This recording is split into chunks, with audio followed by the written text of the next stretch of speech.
Guys, good morning at welcome ulit dito sa isang video natin. Ang ganda nung araw guys, oh. So tara, ipasyal ko muna kayo dito sa mga alaga kong sari-sari dito sa likod bahay. So ayan, nakikita nyo naman yung mga kambing natin. Ayan, ang anak na sila. Ayan. Pero yung ano natin ngayon guys is yung aking alagang silky. So ayan, nangitlog na siya guys. Ay, nangitlog. Napisa na yung itlog niya. So ayan, silky. Nakikita nyo guys, silky yan. So ililipat ko muna to guys kasi nga nasa 2 araw na siyang nandyan. Meron pa kasi siyang mga itlog na hindi napisa. So malalakas na yung mga sisiyo, tatanggalin ko na.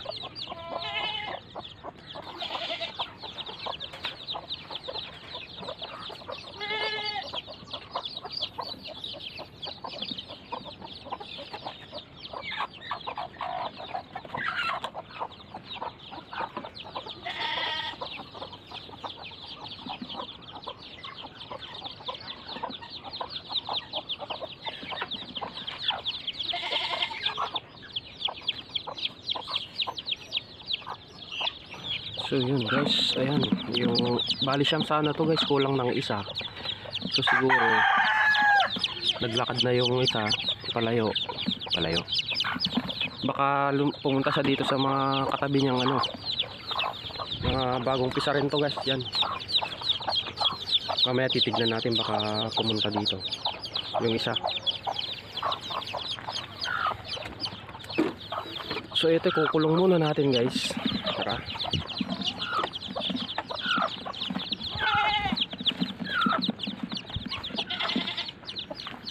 Dito ko na lang muna sila ikukulong. Hindi pa ako nakagawa ng kulungan eh.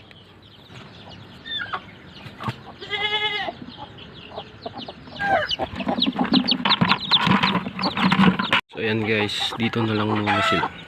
Itong ating mga alagang silky. So hanapin ko pa yung isa. So eto namang mga natirang itlog na hindi niya nalimlim, hindi napisa guys. Eto, titignan natin yan. Aalugin natin kapag hindi tumunog, pwede pang yan, ipalimlim sa ibang manok. So ayan, may 7 pang natira. So kailangan, ayun, pag inalog mo ganyan, walang umaalog. Eto, bugok na to, umaalog na eh, oh. Ayun, bugok.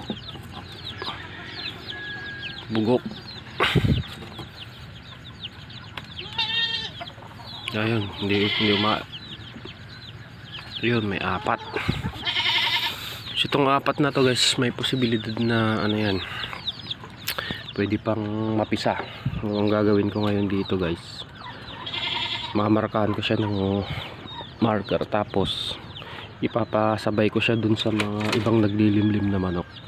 So ito namang mga bugok, siguro na lang yan, ilalambong ko na lang. Pwede pang kainin yan. So ito na, markahan na natin. Ayan, X tuloy. May naalala tuloy ako dito sa X yan. Tapos palimlim natin dun sa manok na naglilimlim pa lang. Dito kasi guys, ang dami kong manok na naglilimlim kung saan.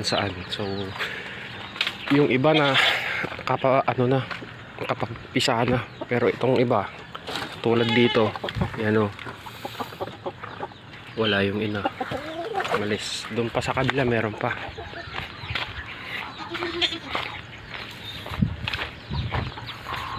Ito guys, yan o, binutas niya tong bahay ng kambing. So ito yung hinahanap ko. Dito lang pala siya nagitlog. Ayan, naglilimlim na siya. Dito ko na lang ipapasabay yung mga itlog. Oh, yan guys, wala siyang kamalay-malay. Yan. Limliman mo yan para madagdagan yung itlog mo. So ayan nga guys, palimlim na natin dyan yung 4 na itlog. Update ko kayo kung sakaling mapisa sila. Ngayon hanapin ko naman yung isang sisiw. Dapat siyam kasi dapat yun eh. Baka dito pumunta. Akala niya ito yung nanay niya. So ito kasi guys, walo lang napisa ditong sisiw. So tignan natin pagka sumobra to. Nandito siya, yung isang sisiw.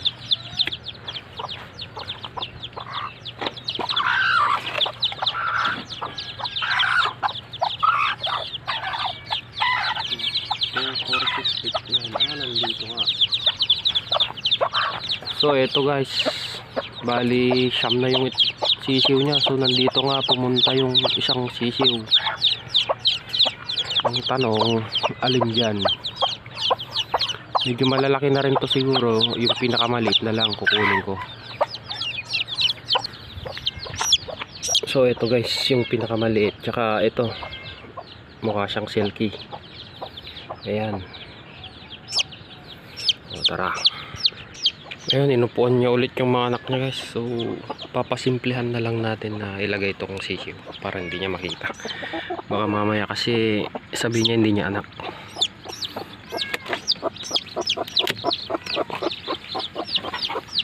So yan guys, natapos na naman tayo sa isang video. At sanay ganun na lang talaga. So nakita nyo na guys yung pagpaparami ko ng manok dito. Sunod-sunod na yung pagkapisa ng mga sisiw, ng mga manok. So marami na akong manok dito guys. Ito pa lang mga napisa na una, nasa 37 na. Ito, tignan nyo.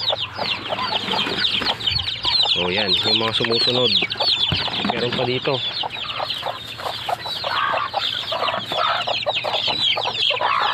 At ito, yung malalaki na.